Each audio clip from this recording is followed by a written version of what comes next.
നമസ്തേ. നമ്മളിന്ന് ജൂൺ 10-ാം തീയതി മുതൽ 16-ാം തീയതി വരെയുള്ള ഒരാഴ്ചത്തെ ഫലമാണ് നോക്കുന്നത്. അശ്വതി മുതൽ രേവതി വരെയുള്ള നക്ഷത്രക്കാരുടെ ഒരാഴ്ചത്തെ ഫലം. ആദ്യം മേടക്കൂറ്. അശ്വതി, ഭരണി, കാർത്തിക നക്ഷത്രത്തിന്റെ ആദ്യ കാൽഭാഗമാണ് മേടക്കൂറ്. അവർക്ക് പൊതുവെ ഇപ്പോൾ ലഗ്നത്തിൽ ശുക്രനും സർപ്പം 11-ലും സഞ്ചരിക്കുന്നത് മാത്രമാണ് അനുകൂലമായിട്ടുള്ളത്. ധനപരമായിട്ട് ചെറിയ രീതിയിലുള്ള ഗുണമൊക്കെ ഉണ്ടാക്കുന്നത് ലഗ്നത്തിൽ ശുക്രൻ സഞ്ചരിക്കുന്നു. 11-ലെ സർപ്പത്തിൻ്റെ സഞ്ചാരമൊക്കെയാണ്. ശനി 12-ാം ഭാവത്തിൽ സഞ്ചരിക്കുകയാണ്. വ്യാഴം 3-ൽ സഞ്ചരിക്കുകയാണ്. ചൊവ്വയും കേതുവൊക്കെ 5-ൽ സഞ്ചരിക്കുകയാണ്. ഇതൊക്കെ ധനപരമായിട്ട് അധിക ചിലവുകൾ, അപ്രതീക്ഷിതമായ ധനനാശങ്ങളൊക്കെ വരുത്തുന്ന കാര്യങ്ങളാണ്. പിന്നെ വ്യാഴം 3-ൽ സഞ്ചരിക്കുന്നത് ദേഹാരിഷ്ടതകൾ, ശത്രുഭയം ഇതൊക്കെ ഉണ്ടാക്കുന്നതാണ്. പൊതുവെ 10-11 തീയതികൾ അത്ര അനുകൂലമല്ല മേടക്കൂറുകാർക്ക്. മനോവിഷമങ്ങൾ ഉണ്ടാക്കുന്ന കാര്യങ്ങൾ ഉണ്ടാകാം. അധിക ടെൻഷൻ അനുഭവിക്കുന്ന കാര്യങ്ങളൊക്കെ ഈ 10-11 തീയതികളിലൊക്കെ മേടക്കൂറുകാർക്ക് ഉണ്ടാകാം. പൊതുവെ അവർക്ക് ഈശ്വരാധീനം കുറവുള്ള സമയമാണ്. വ്യാഴം 3-ലൊക്കെ സഞ്ചരിക്കുന്ന സമയം ഭൗതിക സുഖങ്ങൾ കുറയുന്ന സമയമാണ് വ്യാഴം 3-ൽ സഞ്ചരിക്കുന്നത്. അതുകൊണ്ട് വളരെ ശ്രദ്ധിച്ച് ആത്മീയ കാര്യങ്ങളിലേക്ക് കൂടുതൽ ശ്രദ്ധ പുലർത്തി മുന്നോട്ട് പോവുക. അടുത്ത ഇടവക്കൂറുകാരുടെ കാര്യമാണ്. കാർത്തികയുടെ അവസാന മുക്കാൽ ഭാഗം, രോഹിണി മകീരത്തിൻ്റെ ആദ്യ പകുതിയാണ് ഇടവക്കൂറ്. അവർക്ക് പൊതുവെ ശനി 11-ൽ സഞ്ചരിക്കുന്നത് ഗുണമാണ്. വ്യാഴമാണെങ്കിൽ 2-ാം ഭാവത്തിൽ സഞ്ചരിക്കുന്നു. ബുധനും 2-ാം ഭാവത്തിൽ സഞ്ചരിക്കുന്നു. അപ്പോൾ ബുധൻ്റെയും വ്യാഴത്തിൻ്റെയും ശനിയുടെയൊക്കെ സഞ്ചാരം അനുകൂലമാണ്. ശുക്രൻ 12-ൽ സഞ്ചരിക്കുന്നതും അനുകൂലമാണ്. ധനപരമായിട്ട് ധനലാഭവും ദ്രവ്യ ലാഭവും ഒക്കെ ഉണ്ടാക്കും. ചൊവ്വയാണെങ്കിൽ 4-ാം ഭാവത്തിൽ സഞ്ചരിക്കുന്നു. ശത്രുക്കൾക്കുടെ ഇടയിലൊക്കെ ഒരു പരിഹാരങ്ങൾ ഉണ്ടാവും. കേതു ആണെങ്കിലും 4-ൽ സഞ്ചരിക്കുന്നു. അപ്പോൾ പൊതുവെ കുടുംബത്തിൽ ഒന്ന് ശ്രദ്ധിക്കേണ്ടതുണ്ട്. കുടുംബത്തിൽ ചില അല്ലറ ചില്ലറ പ്രശ്നങ്ങളൊക്കെ അല്ലെങ്കിൽ കാര്യങ്ങൾക്ക് ചില തടസ്സങ്ങളൊക്കെ കേതു 4-ാം ഭാവത്തിൽ സഞ്ചരിക്കുമ്പോൾ ഉണ്ടാവും. ഇവർ 12-13 തീയതികൾ വളരെയധികം ശ്രദ്ധിക്കുക. ആരോഗ്യകാര്യം അത്ര അനുകൂലമല്ല. പിന്നെ മനസ്വസ്ഥത കുറയുന്ന ദിവസങ്ങളാണ് ഈ 12-13 തീയതികളൊക്കെ. പൊതുവെ ധനപരമായിട്ട് ഇടവക്കൂറുകാർക്ക് വലിയ പ്രശ്നങ്ങളില്ലെങ്കിലും സർപ്പം 10-ൽ കർമ്മഭാവത്തിൽ സർപ്പം സഞ്ചരിക്കുമ്പോൾ എപ്പോഴും ഒരു ഭയം ഉണ്ടാകും. ഒരു അകാരണമായ ഭയം കർമ്മരംഗത്ത് അങ്ങനെയുള്ള കാര്യങ്ങളൊക്കെ ഉണ്ടാവും. അതൊക്കെ ശ്രദ്ധിച്ച് മുന്നോട്ട് പോവുക. 12-13 തീയതികളിൽ മാനസിക വിഷമതകൾ കൂടുന്ന കാര്യങ്ങൾ ഉണ്ടാവാം. അതൊക്കെ ശ്രദ്ധിച്ച് മുന്നോട്ട് പോവുക. അടുത്തത് മിഥുനക്കൂറുകാരുടെ ജൂൺ 10 മുതൽ 16-ാം തീയതി വരെയുള്ള ഒരാഴ്ചത്തെ ഫലം. മകീരത്തിൻ്റെ അവസാന പകുതി, തിരുവാതിര പുണർത്തത്തിൻ്റെ ആദ്യ മുക്കാൽ ഭാഗമാണ് മിഥുനക്കൂറ്. അവർക്ക് പൊതുവെ ചൊവ്വ 3-ൽ സഞ്ചരിക്കുന്നതും ശുക്രൻ 11-ൽ സഞ്ചരിക്കുന്നതൊക്കെ ധനപരമായിട്ട് പല സ്ഥലത്തു നിന്ന് ധനലാഭം ഉണ്ടാകുന്നതിനുള്ള കാര്യങ്ങളാണ്. എങ്കിലും ലഗ്നത്തിൽ ബുധനുണ്ട്. അത് നമ്മുടെ വാക്കുകൾ തന്നെ, പ്രത്യേകിച്ച് ബന്ധുക്കളുടെ ഇടയിലൊക്കെ നമ്മുടെ വാക്കുകൾ കൊണ്ട് തന്നെ അല്ലെങ്കിൽ ദുർഭാഷണം മൂലം ചില കലഹങ്ങൾ. പിന്നെ ലഗ്നത്തിൽ വ്യാഴവും അതത്ര അനുകൂലമല്ല. കർമ്മരംഗത്ത് ശനി 10-ൽ ശനി സഞ്ചരിക്കുന്നു. ലഗ്നത്തിൽ വ്യാഴം സഞ്ചരിക്കുന്നു. അപ്പോൾ കർമ്മരംഗത്ത് വളരെയധികം ശ്രദ്ധിക്കേണ്ടതുണ്ട്. എപ്പോഴും കർമ്മരംഗത്ത് ഒരു ക്ലേശ ഭയം ഉണ്ടാകുന്ന സമയമാണ്. പൊതുവെ 14, 15, 16 തീയതികളിൽ ധനപരമായിട്ട് അധിക ചിലവുകൾ വരാം. ആരോഗ്യരംഗത്ത് ചില പ്രശ്നങ്ങൾ വരാം. ശത്രുക്കൾ മൂലമുള്ള ചില കാര്യങ്ങൾ നമ്മുടെ ജീവിതത്തിൽ സംഭവിക്കാം. പൊതുവെ 14, 15, 16 തീയതികളൊക്കെ മനസ്വസ്ഥത കുറയുന്ന ദിവസങ്ങളാണ്. മാനസിക സമ്മർദ്ദങ്ങൾ കൂടുന്ന സമയമാണ്. ലഗ്നത്തിലെ ബുധൻ സഞ്ചരിക്കുന്ന സമയമായതിനാൽ നമ്മുടെ വാക്കുകൾ ശ്രദ്ധിക്കുക. വാക്കുകൾ കൊണ്ട് മനസ്വസ്ഥത കുറയുന്ന സമയമാണ് ഈ 14, 15, 16 തീയതിയൊക്കെ.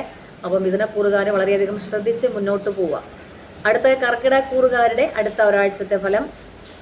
പുണർത്തത്തിൻ്റെ അവസാന കാൽഭാഗം, പൂയം, ആയില്യം നക്ഷത്രക്കാരാണ് കർക്കിടക്കൂറ്. അവർക്ക് കർക്കിടക്കൂറുകാർക്ക് പൊതുവെ അനുകൂലമല്ലാത്ത സമയമാണ്. കാരണം 10-ാം ഭാവത്തിൽ ശുക്രൻ സഞ്ചരിക്കുന്നു. വ്യാഴവും ബുധനും ആണെങ്കിൽ 12-ൽ സഞ്ചരിക്കുന്നു. ചൊവ്വയും കേതുവാണെങ്കിൽ 2-ൽ, സർപ്പം 8-ൽ, ശനി 9-ൽ. ഇതൊക്കെ സഞ്ചരിക്കുന്ന സമയമാണ്. അപ്പോൾ കാര്യങ്ങൾക്ക് തടസ്സങ്ങൾ, ദേഹാരിഷ്ടതകൾ, മറ്റുള്ളവരുടെ ഇടയിൽ നിന്ന് ശത്രുതാപരമായ പെരുമാറ്റങ്ങൾ, പെട്ടെന്നുള്ള ധനനഷ്ടങ്ങൾ, ഇതൊക്കെ കർക്കിടകക്കൂറുകാർക്ക് ഒഴിവാക്കാൻ പറ്റുന്ന കാര്യങ്ങളല്ല. 16, 17 തീയതികൾ ആരോഗ്യകരമായ ദേഹാരിഷ്ടതകളൊക്കെ വർദ്ധിക്കുന്ന സമയമാണ്. മാനസിക അസ്വസ്ഥത കൂടുന്ന ദിവസങ്ങളാണ്. 10, 11 തീയതികളൊക്കെ കാര്യങ്ങളിൽ തടസ്സങ്ങൾ വരാവുന്ന സമയമാണ് കർക്കിടകക്കൂറുകാർക്ക്. പൊതുവെ കർക്കിടകക്കൂറുകാർക്ക് അനുകൂലമല്ലാത്ത സമയമായതിനാൽ ആത്മീയ കാര്യങ്ങളിലേക്ക് കൂടുതൽ ശ്രദ്ധ തിരിയേണ്ട സമയമാണ് ഇപ്പോൾ. അടുത്ത ചിങ്ങക്കൂറുകാരുടെ കാര്യമാണ്. മകം, പൂരം, ഉത്രത്തിന്റെ ആദ്യ കാൽഭാഗമാണ് ചിങ്ങക്കൂറ്. അവർക്ക് ശുക്രൻ 9-ൽ സഞ്ചരിക്കുന്നത് ഗുണമാണ്. വസ്ത്രലാഭം, ധനലാഭം, ഇതൊക്കെ ശുക്രൻ 9-ൽ സഞ്ചരിക്കുമ്പോൾ ഉണ്ടാവും. വ്യാഴവും ബുധനും 11-ൽ സഞ്ചരിക്കുന്നു, അതും ഗുണമാണ്. ധനപരമായ കാര്യങ്ങളിൽ ഗുണം, അംഗീകാരങ്ങൾ, അധിക ചുമതലകൾ ഏൽക്കേണ്ടി വരിക, ഇതൊക്കെ വ്യാഴവും ബുധനും കൂടി 11-ൽ സഞ്ചരിക്കുമ്പോൾ ഉണ്ടാകുന്ന കാര്യമാണ്. പക്ഷെ ലഗ്നത്തിൽ ചൊവ്വയും കേതുവും ഉണ്ട്. ഇപ്പം കാര്യങ്ങളിൽ തടസ്സങ്ങൾ, 7-ാം ഭാവത്തിൽ സർപ്പവും 8-ൽ ശനിയും, ദേഹാരിഷ്ടതകൾ വർദ്ധിക്കുക. പിന്നെ 4, 10, 11 തീയതികളിൽ ആരോഗ്യരംഗത്ത് ഉദരസംബന്ധമായ അസുഖങ്ങൾ അലട്ടാം. ഈ പുറത്തുനിന്നൊക്കെ ഭക്ഷണം കഴിക്കുന്നവർ വളരെയധികം ശ്രദ്ധിക്കേണ്ട സമയമാണ് 10, 11 തീയതികളിൽ. പിന്നെ കാര്യങ്ങളിൽ തടസ്സങ്ങളൊക്കെ ഈ 10, 11 തീയതികളിൽ വരാം. പൊതുവെ 10, 11, 12, 13 തീയതികളിലൊക്കെ വളരെയധികം ശ്രദ്ധിക്കുക. ഭക്ഷണ കാര്യത്തിലാണെങ്കിലും ധനപരമായ കാര്യത്തിലാണെങ്കിലും യാത്രകളൊക്കെ ചെയ്യുന്ന സമയമാണ്.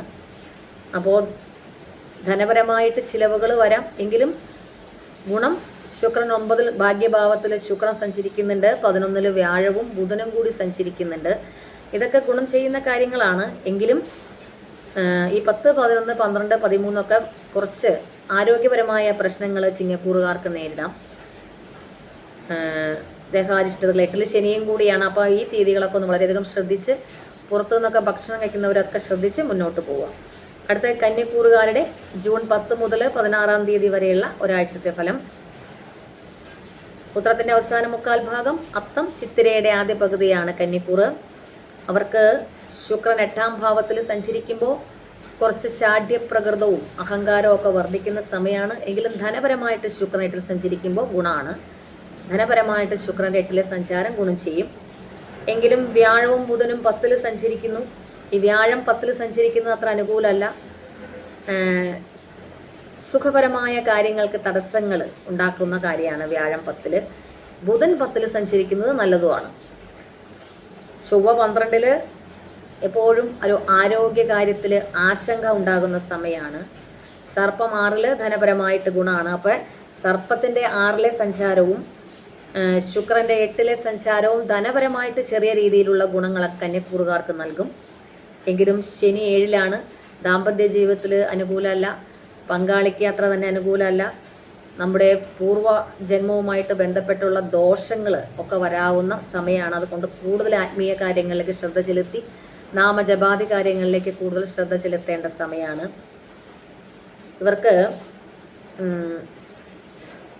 12-ാം തീയതി മുതൽ 15-ാം തീയതി വരെയുള്ള സമയത്ത് കാര്യങ്ങളിൽ തടസ്സങ്ങൾ ഒക്കെ ഉണ്ടാകാവുന്ന സമയമാണ്. ധനപരമായിട്ട് ഗുണമാണെങ്കിലും കാര്യങ്ങളിൽ തടസ്സങ്ങൾ, ആരോഗ്യ രംഗത്താണെങ്കിൽ വയറ് സംബന്ധമായ പ്രശ്നങ്ങൾ, ഉദര സംബന്ധമായ പ്രശ്നങ്ങളൊക്കെ വരാവുന്ന സമയമായതിനാൽ വളരെ ശ്രദ്ധിച്ച് മുന്നോട്ട് പോവുക. അടുത്ത തുലാക്കൂറുകാരുടെ ജൂൺ 10 മുതൽ 16-ാം തീയതി വരെയുള്ള ഒരാഴ്ചത്തെ ഫലം. ചിത്തിരയുടെ അവസാന പകുതി, ചോതി, വിശാഖത്തിൻ്റെ ആദ്യ 1/4 ഭാഗമാണ് തുലാക്കൂറ്. അവർക്ക് ശുക്രൻ 7-ാം ഭാവത്തിൽ ഇപ്പോൾ സഞ്ചരിക്കുകയാണ്. ഒട്ടും തന്നെ അനുകൂലമല്ല. എങ്കിലും വ്യാഴവും ബുധനും ഒക്കെ 9-ാം ഭാവത്തിലുണ്ട്. വ്യാഴം 9-ൽ സഞ്ചരിക്കുന്നത് നല്ലതാണ്. ശത്രു ഭാവത്തിലാണ് വ്യാഴം, മിഥുനം രാശിയിൽ. ബുധൻ 9-ൽ സഞ്ചരിക്കുന്നത് അത്ര അനുകൂലമല്ല. അപ്പോൾ പല പ്രകാരത്തിലുള്ള ശത്രുക്കളുടെ ഇടയിൽ നിന്നുള്ള ഉപദ്രവങ്ങൾ ഉണ്ടാകാം. ബുധൻ 9-ൽ സഞ്ചരിക്കുമ്പോൾ അതുകൊണ്ട് ശ്രദ്ധിച്ചു പോവുക. അത് ഭാഗ്യ കാര്യങ്ങളെ തടസ്സപ്പെടുത്താം. എങ്കിലും വ്യാഴം 9-ലുണ്ട്. പിന്നെ ചൊവ്വ ഇപ്പോൾ 11ലേക്ക് വന്നേക്കണു. അപ്പോൾ രോഗശങ്കകൾ അല്ലെങ്കിൽ രോഗപീഠകൾ ഒക്കെ ഉണ്ടാവാം. സർപ്പം 5-ൽ സഞ്ചരിക്കുന്നു. പൂർവ്വപുണ്യസ്ഥാനത്ത് സർപ്പം സഞ്ചരിക്കുമ്പോൾ നമ്മുടെ കീഴിൽ ജോലി ചെയ്യുന്ന തൊഴിലാളികൾക്ക് അല്ലെങ്കിൽ നമ്മുടെ സന്താന സ്ഥാനീയർക്ക് അല്ലെങ്കിൽ സന്താനങ്ങൾക്കും ഒക്കെ എന്തെങ്കിലും തരത്തിലുള്ള അരിഷ്ടതകൾ വരാവുന്ന സമയമാണ്. ശനി 6-ൽ സഞ്ചരിക്കുന്നത് ധനപരമായിട്ട് ഗുണമാണ്. വ്യാഴം 9-ൽ സഞ്ചരിക്കുന്നതും ധനപരമായിട്ട് ഗുണമാണ് തുലാക്കൂറുകാർക്ക്.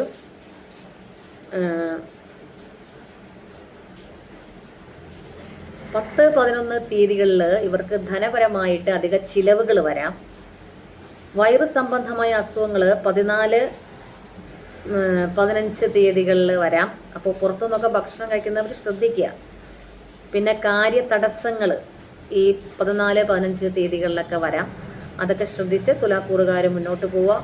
എങ്കിലും ഭാഗ്യഭാവത്തിൽ വ്യാഴം ഉള്ളത് കൊണ്ട് എല്ലാ കാര്യങ്ങളിൽ നിന്നും കരകയറി പോരുക തന്നെ ചെയ്യും. അടുത്തത് വൃശ്ചികക്കൂറുകാരുടെ കാര്യം. വിശാഖത്തിൻ്റെ അവസാന കാൽഭാഗം അനിഴം തൃക്കേട്ടയാണ് വൃശ്ചികക്കൂറ്.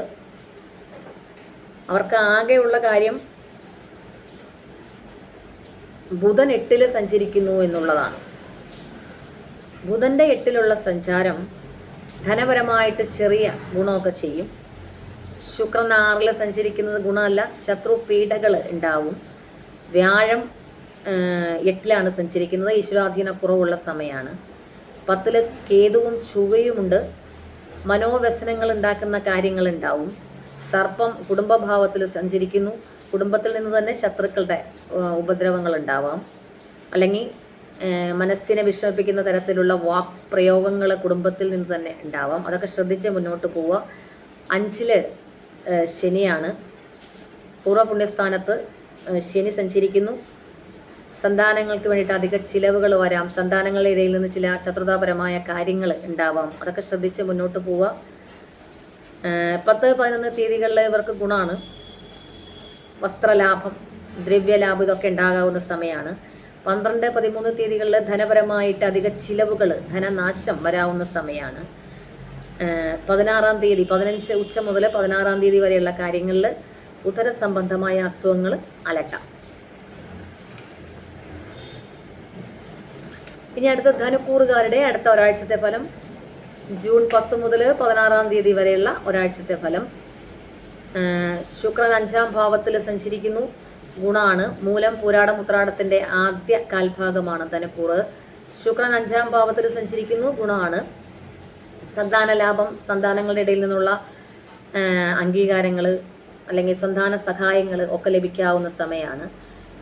വ്യാഴവും ബുധനും 7-ൽ സഞ്ചരിക്കുന്നു.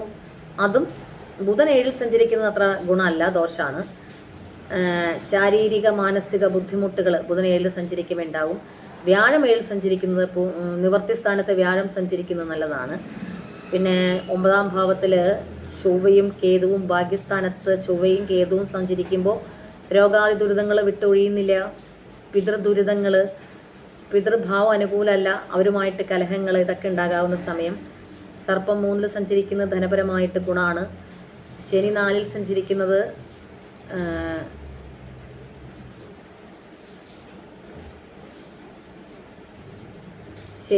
സഞ്ചരിക്കുന്നത് ശത്രുക്കളുടെ ഉപദ്രവം കൂട്ടാവുന്ന സമയമാണ്.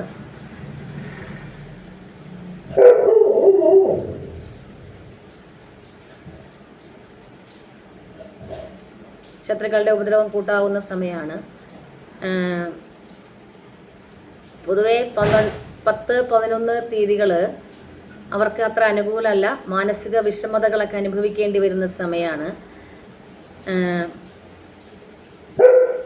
14-ാം തീയതി മുതൽ പെട്ടെന്നുള്ള ധനനഷ്ടങ്ങൾ വരാം. അത് ധനപരമായ കാര്യങ്ങളിൽ ശ്രദ്ധിക്കുക. അധിക ചിലവുകൾ വരാം. അപ്പോൾ പൊതുവെ ധനുക്കൂറുകാർ ശ്രദ്ധിക്കേണ്ടത് ധനപരമായ കാര്യങ്ങളിൽ അധിക ചിലവുകളും രോഗപീഠകളും ഇതൊക്കെ ശ്രദ്ധിക്കേണ്ട കാര്യങ്ങളാണ്. അപ്പോൾ മാനസിക വിഷമതകളൊക്കെ വർദ്ധിക്കുന്ന കാരണം 4-ാം ഭാവത്തിൽ ശനി സഞ്ചരിക്കുമ്പോൾ കുടുംബത്തിൽ നിന്ന് തന്നെ ചില വാക്കുകൾ, പ്രവൃത്തികളൊക്കെ നമുക്ക് മനോവിഷമതകൾ ഉണ്ടാക്കാം. അത് ചില 10-11 തീയതികളിലൊക്കെ ആ മാനസിക വിഷമതകൾ വർദ്ധിക്കാം. പെട്ടെന്നുള്ള ധനനഷ്ടങ്ങളും ഈ 14-ാം തീയതിക്ക് ഉച്ച കഴിഞ്ഞിട്ട് ശേഷം ഉണ്ടാവാം. അതൊക്കെ ശ്രദ്ധിച്ച് ധനക്കൂറുകാരും മുന്നോട്ട് പോവുക.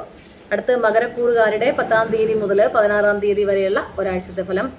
ഉത്രാടത്തിന്റെ അവസാന മുക്കാൽ ഭാഗം, തിരുവോണം അവിട്ടത്തിന്റെ ആദ്യ പകുതിയാണ് മകരക്കൂറ്. അവർക്കിപ്പോൾ ശുക്രൻ 4-ാം ഭാവത്തിൽ സഞ്ചരിക്കുന്നു, അത് ഗുണമാണ്, ധനപരമായിട്ട് ഗുണമാണ്. ശനി 3-ാം ഭാവത്തിലും സഞ്ചരിക്കുന്നത് അവർക്ക് ഗുണമാണ്, ധനപരമായിട്ട് ഗുണം ചെയ്യുന്ന കാര്യങ്ങളാണ്. ശുക്രന്റെ 4-ാം ഭാവത്തിലെ സഞ്ചാരവും ലഗ്നാധിപന്റെ 3-ാം ഭാവത്തിലെ സഞ്ചാരവും ഒക്കെ ഗുണം ചെയ്യുന്ന കാര്യങ്ങളാണ്. എങ്കിലും 8-ാം ഭാവത്തിൽ ചൊവ്വയും കേതു ഉള്ളതുകൊണ്ട് ശത്രു പീഡകളുണ്ട്. സഹോദരങ്ങൾ തന്നെ ശത്രുക്കളാകാം. പിന്നെ നമ്മളുടെ ധനത്തെ ചൊല്ലിയുള്ള തർക്കങ്ങൾ ഉണ്ടാകാം. വ്യാഴം 6-ലാണ്, ബുധൻ 6-ലാണ്. ബുധൻ 6-ൽ സഞ്ചരിക്കുന്നത് ഗുണമാണ്, പക്ഷെ വ്യാഴം 6-ൽ സഞ്ചരിക്കുന്നത് ദൈവാധീന കുറവുള്ള സമയമാണ്. മനക്ലേശങ്ങൾ, മനസ്വസ്ഥ കുറവൊക്കെ വ്യാഴം 6-ൽ സഞ്ചരിക്കുമ്പോൾ ഉണ്ടാകുന്ന കാര്യങ്ങളാണ്. പൊതുവെ ശുക്രന്റെ 4-ലെ സഞ്ചാരവും ബുധന്റെ 6-ലെ സഞ്ചാരവും ശനിയുടെ 3-ാം ഭാവത്തിലെ സഞ്ചാരവും ഗുണം ചെയ്യും മകരക്കൂറുകാർക്ക്. എങ്കിലും സർപ്പം 2-ാം ഭാവത്തിലും ചൊവ്വയും കേതുവും 8-ാം ഭാവത്തിലുമാണ്. അപ്പോൾ മനോവ്യസനങ്ങൾ, മനോസ്വസ്ഥ കുറവ്, ശത്രു പീഡകൾ ഇതൊക്കെ മകരക്കൂറുകാരെ വിട്ട് ഒഴിയുന്നില്ല. ധനപരമായിട്ട് 10-11 തീയതികൾ ഗുണം ചെയ്യുന്ന സമയമാണ്. 12-13 തീയതികൾ ആരോഗ്യപരമായിട്ട് അത്ര അനുകൂലമായിരിക്കില്ല. പിന്നെ അധിക ചിലവുകളും പെട്ടെന്നുള്ള ധനനാശവും 14-ാം തീയതി ഉച്ച കഴിഞ്ഞ ശേഷം ഉണ്ടാവാം. അതൊക്കെ ശ്രദ്ധിച്ച് മുന്നോട്ട് പോവുക. ഇനി അടുത്ത കുംഭക്കൂറുകാരുടെ ജൂൺ 10 മുതൽ 16-ാം തീയതി വരെയുള്ള ഒരാഴ്ചത്തെ ഫലമാണ്. അവിട്ടത്തിന്റെ അവസാന പകുതി, ചതയം പൂരുട്ട നക്ഷത്രത്തിന്റെ ആദ്യ മുക്കാൽ ഭാഗമാണ് കുംഭക്കൂറ്. പൊതുവേ ഇവർക്ക് 7-ാം ഭാവത്തിൽ ചൊവ്വയും കേതുവും സഞ്ചരിക്കുന്നത് അനുകൂലമല്ല. ലഗ്നത്തിൽ സർപ്പവും സഞ്ചരിക്കുന്നത് അനുകൂലമല്ല. യാത്രകളിലൊക്കെ ശ്രദ്ധിക്കുക. പിന്നെ വിഷസംബന്ധമായോ അഗ്നിസംബന്ധമായോ ആയുധ സംബന്ധമായോ ഒക്കെ അപകടങ്ങൾ വരാവുന്ന സമയമാണ്. ശനി 2-ാം ഭാവത്തിൽ സഞ്ചരിക്കുന്ന സമയം മനോവ്യസനങ്ങൾ, അതായത് അകാരണമായ മനോവ്യസനങ്ങൾ ഉണ്ടാകാവുന്ന സമയം. പൊതുവെ വ്യാഴം 5-ലുണ്ട്, ബുധൻ 5-ലുണ്ട്. അപ്പോൾ ഒരു വിരഹ ദുഃഖമൊക്കെ ബുധൻ 5-ൽ സഞ്ചരിക്കുമ്പോൾ ഒരു വിരഹ ദുഃഖമൊക്കെ കുടുംബത്തിൽ നിന്ന് തന്നെ ചിലപ്പോൾ മാറി നിൽക്കേണ്ടി വരാം. എങ്കിലും വ്യാഴം 5-ൽ കൂടെയുണ്ട്, അപ്പോൾ സന്താന സുഖപ്രാപ്തി ഉണ്ട്. ശുക്രൻ 3-ൽ സഞ്ചരിക്കുന്നത് നല്ലതാണ്, സുഖാനുഭവങ്ങൾ ഉണ്ടാകാം. പൊതുവേ കുംഭക്കൂറുകാർക്ക് വലിയ ധനപരമായിട്ടൊന്നും വലിയ പ്രശ്നങ്ങളില്ല. എങ്കിലും അകാരണമായ ചില മാനസിക വ്യസനങ്ങൾ ശനി 2-ലും ചൊവ്വ 7-ലും സഞ്ചരിക്കുമ്പോൾ ഉണ്ടാവും. പിന്നെ മിത്രങ്ങളുടെ ഇടയിൽ, സ്വന്തക്കാരുടെ ഇടയിലൊക്കെ ചിലപ്പോൾ ഒറ്റപ്പെട്ടു പോകാവുന്ന അവസ്ഥ, കാരണം ചൊവ്വ 7-ാം ഭാവത്തിൽ സഞ്ചരിക്കുമ്പോൾ അങ്ങനെയൊക്കെയുള്ള കാര്യങ്ങൾ ഉണ്ടാകാം. ശ്രദ്ധിക്കേണ്ടത് എന്ന് പറഞ്ഞാൽ 12-ാം തീയതി മുതൽ 14-ാം തീയതി വരെയുള്ള സമയത്ത് ആരോഗ്യരംഗത്ത് ശ്രദ്ധിക്കുക. രോഗാതി ദുരിതങ്ങൾ അലട്ടാവുന്ന സമയമാണ്. അടുത്ത മീനക്കൂറുകാരുടെ ജൂൺ 10 മുതൽ 16-ാം തീയതി വരെയുള്ള ഒരാഴ്ചത്തെ ഫലം. പൂരുരുട്ടാതിയുടെ അവസാന കാൽഭാഗം, ഉത്രട്ടാതി രേവതി നക്ഷത്രക്കാരാണ് മീനക്കൂറ്. അവർക്ക് പൊതുവെ ശുക്രൻ 2-ാം ഭാവത്തിലും ബുധൻ 4-ാം ഭാവത്തിലും സഞ്ചരിക്കുന്നത് അനുകൂലമാണ് ധനപരമായിട്ട്. പക്ഷെ 4-ാം ഭാവത്തിലെ വ്യാഴം അത്ര അനുകൂലമല്ല, പെട്ടെന്നുള്ള ധന നഷ്ടങ്ങൾ ഒഴിവാക്കാൻ പറ്റുന്നതല്ല. 6-ാം ഭാവത്തിൽ ചൊവ്വയും കേതുവും സഞ്ചരിക്കുന്നത് നല്ലതാണ്, ഗുണമാണ്. എങ്കിലും സർപ്പം 12-ലുണ്ട്, ലഗ്നത്തിൽ ശനിയുണ്ട്. അപ്പോൾ ദൂരദേശ ഗമനവും വിരഹ ദുഃഖങ്ങളും വിദേശ തൊഴിലിൽ അലച്ചിലും വിദേശത്തുള്ള അലച്ചിലും ഒക്കെ ഉള്ള സമയമാണ്.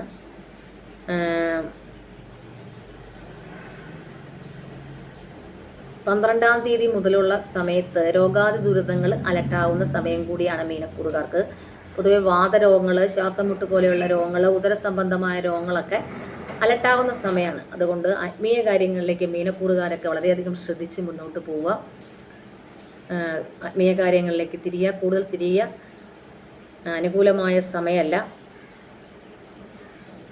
കാരണം ലഗ്നത്തിൽ ശനി സഞ്ചരിക്കുന്ന സമയമാണ്. അപ്പോൾ ദൂരദേശ ഗമനവും അലച്ചിലും ഒക്കെ ഉണ്ടാകാവുന്ന സമയമാണ്.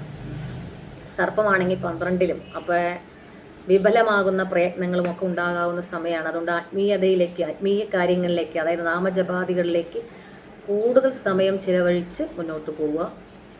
അപ്പോൾ ഇതൊരിക്കലും ഒരു വ്യക്തിയെ സംബന്ധിച്ചുള്ള ഫലമല്ല എന്നറിഞ്ഞ് കേൾക്കുക. ഇത് നക്ഷത്രത്തെ ആസ്പദമാക്കിയുള്ള കാര്യമാണ്. അതറിഞ്ഞ് മനസ്സിലാക്കി കേൾക്കുക. അപ്പോൾ എല്ലാവരെയും ഈശോ അനുഗ്രഹിക്കട്ടെ എന്നൊരിക്കൽ കൂടി പ്രാർത്ഥിക്കുന്നു. എല്ലാവർക്കും നമസ്കാരം.